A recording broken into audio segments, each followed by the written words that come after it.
everyone, I'm Jessica. And I'm Lisa from the Balanced Real Estate team. Don't forget to subscribe to our channel. We want you to know everything there is to know about buying, selling, or just having fun in Prescott.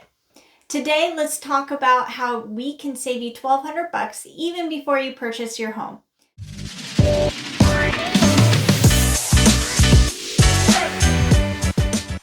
So here's what you should do once you find a house that you like. When you're checking out the home for the first time, here are a few things to look at.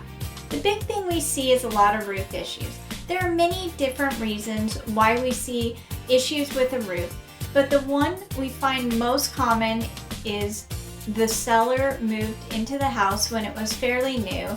They've lived there for 20 years, have not had any leaks or anything, so they think the roof is a non-issue, even though the roof may be over 20 years old. The second reason is damage from weather, and this can be exposure to heat for an extended period of time, or something like hailstorms, which can do a pretty good amount of damage. So when you're looking at a house, go outside and take a look at the roof. Does it look like the roof shingles are showing a loss of granules? You may even notice the roof looks a bit wavy, or there are shingles curved up or out of place or missing. Sometimes with a tile roof, you can see separation of the tiles, or even some tiles that are cracked or out of place. Here's another thing you can look for. Most people don't think of having gutters and downspouts to catch water from their roof. We've found most buyers just don't even think about it. When we show a house to potential buyers, that's something we always want to point out. In Prescott, we do get some winter snow, and we have a monsoon season which typically produces a lot of rain in a very short time. Not having gutters can be a problem if all the water from the roof drains from the roof to the ground, and depending on how far the roof eaves hang over, that water can be deposited near the foundation of the home. This can cause settling and cracks in the foundation or stem wall, and if the water is flowing towards the house instead of away from the house, this is called negative drainage, and an appraiser or home inspector may call this out to be corrected. So now for the inside of the house, it's important to look at the flooring. If there are wood floors in the home, look for staining in places like under the window. This could be evidence of water coming in through the window that have lost their seal or are leaking.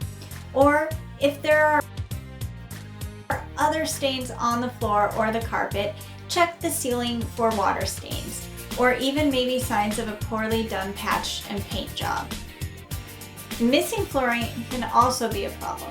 Maybe the seller tore out the carpet because it was in terrible shape and hasn't replaced it. Depending on the type of loan you're getting to purchase the house, an inspector and appraiser could call this out as well.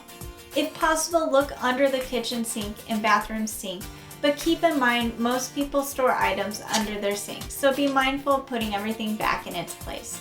If you see stains on the bottom of the cabinet, you may want to have your agent ask the listing agent about the history of leaks.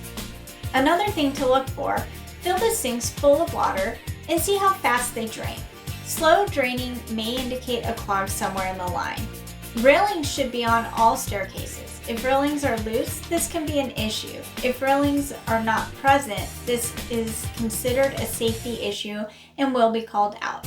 Check out the heating and cooling unit. Most of the time, you'll find a tag on the HVAC unit that indicates the date the unit was made. If you're buying an older house, you may have the same issue as with the roof. The sellers bought the house 20 years ago, and the HVAC system is also 20 years old and may be nearing the end of its life. It may work just fine and will work fine for the next 5 years, but you may want to think about the cost of replacement and what that looks like for your budget. Most HVACs have a tag posted somewhere on the unit, and that tag will note the serial number, which will also tell you the year. Check out this sample here. The serial number starts with 0219, which indicates the system was manufactured in the second week of the year 2019. The water heater is another system that may be fairly old and have a chance of breaking down. Again, you can find the age of the water heater by taking a look at the tag posted on the tank. This example shows that the water heater was manufactured in the 42nd week of 2013. This water heater may have some life left, but if it hasn't been drained in a while and there's buildup at the bottom, it may not be running efficiently as possible, and replacement may be necessary in a few years. So just something else to add to your future budget for repairs and upkeep. You can check the electrical system of the house by taking a look at the breaker panel. If you're not a professional electrician, don't mess with it, just look. A quick look can determine if there's disconnected wires, double-tapped breakers, or if everything's labeled. If you do decide you want to purchase the home, you will also have the opportunity to hire a home inspector to do a thorough inspection.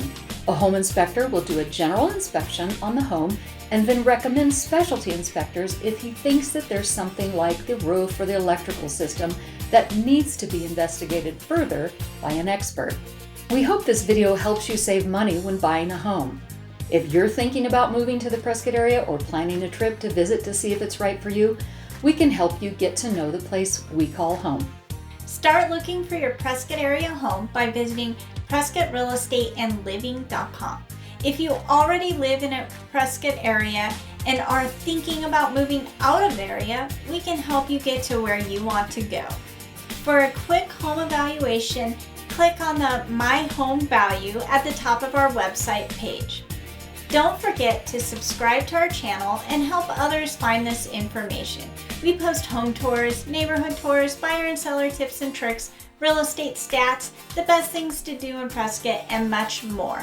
Check out the comments below for our contact information and to request buyer and seller guides or a relocation packet.